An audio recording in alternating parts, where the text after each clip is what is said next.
Hi, good morning. Ako nga po pala si OFW Pobre. Yun. Maika-clarify lang po ako patungkol po sa Department of Agriculture, Labisaris, Northern Samar. Di po ba nagsabi ako sa inyo na isisiwalat ko ang aking nalaman? At dahil nag-apply po ako sa annual program ng Department of Agriculture way back 2024. Ang sabi po sa akin, sa page nyo ng Department of Agriculture, naka-blue badge pa man din kayo, ang sabi nyo, pumunta ako sa aming munisipyo at doon sila na ang bahala sa akin kung paano ang proseso na gagawin tulong sa tulad kong OFW na nais mag-venture into farming. Tapos, nung pumunta ako sa aming munisipyo, sa Department of Agriculture, nadismaya ako dahil tinatanong ko ang annual program patungkol sa Department of Agriculture, wala raw po silang budget. So, sabi ko sa kanila, di po ba may taon-taon budget ang Department of Agriculture? Sabi, wala naman po nakakarating dito. So, bakit po may opisina pa tayo sa Labisaris, Northern Samar, which is Department of Agriculture? Ang sabi, ma'am, pumunta po kayo kay Mayor. Sabi ko sa kanya, hindi po ako pupunta kay Mayor dahil ang form ay dito manggagaling sa Department of Agriculture.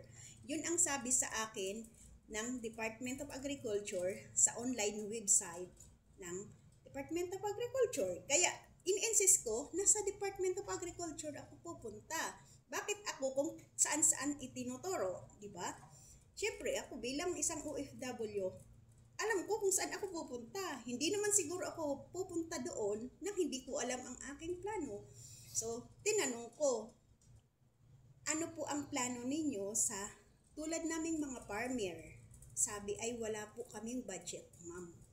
Sabi ko, ano po ang silbi nitong ating opisina dito? Ganito lang po, ma'am, opisina. So, saan napupunta ang budget? Parang uminit ang ulo niya doon sa aking tanong dahil masyadong pinersonal ko. Kasi nawirduhan ako sa sinabing walang budget. Sabi ko, ano ang programa niyo? Wala. So, anong saysay? Sabi kasi mayroon mga binibigay ng mga dispersal ng mga manok o kambing ay hindi naman daw nila alam kung nababalik pa ba o hindi na. Sabi ko, bakit hindi nyo minomonitor? Sabi ko, pwede po ba makakuha ako ng form para mag-a-apply ako? Ay, wala rin po, ma'am, dahil wala rin budget talaga. So, di ba? Nakaka-dismaya. Pero, itong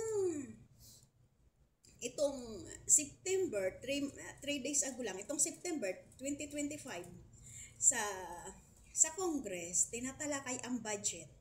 Ang laki ng budget sa Department of Agriculture. So, bakit saan napupunta ang budget para sa amin na mga farmer? Saan na nga ba? O, diba? Baka matulad din yan sa flood control. Yan lang sinasabi ko lang, hindi ako nagsasabi ng kasinungalingan dahil may login po ako doon sa kanilang Blue Book. Humihingi nga po ako sa kanila ng form para mag-fill up ako para sa pag-apply dahil may apply ako online. Hindi nila kinikilala ang annual program ng Department of Agriculture. So, kumusta naman? Baka matulad yan sa flood control na kung hindi na booking-booking, hindi malalaman. Diba? Kaya ako nagsasalita ng ganito dahil nalaman ko ang totoo na hindi nila talaga binabudgetan ang mga farmer. Siguro ako lang nagkaroon ng lakas ng loob para isiwalat ang nalalaman ko sa Department of Agriculture sa Labisaris, Northern Samar. Diba? Ina-address ko na po yun sa inyo dyan. Nakakahiyaman at hindi, sinasabi ko lang ang totoo. Dahil kung nagbigay man lang sana kayo ng programa sa tinatanong ko, puro wala ang sagot nyo. Ang sabi ko pa sa inyo, makakarating po ito sa kinaukulan na pagsabi nyo sa akin na walang budget ang Department of Agriculture sa aming mga farmer. OFW po ako ngayon, pero nagdi-develop po ako ng lupa para tamnan namin. Pero ang sagot nyo, wala. So, nakakadismaya. Nagsabi pa ako sa inyo na isisiwalat ko. Sabi mo, hindi ka matatakot.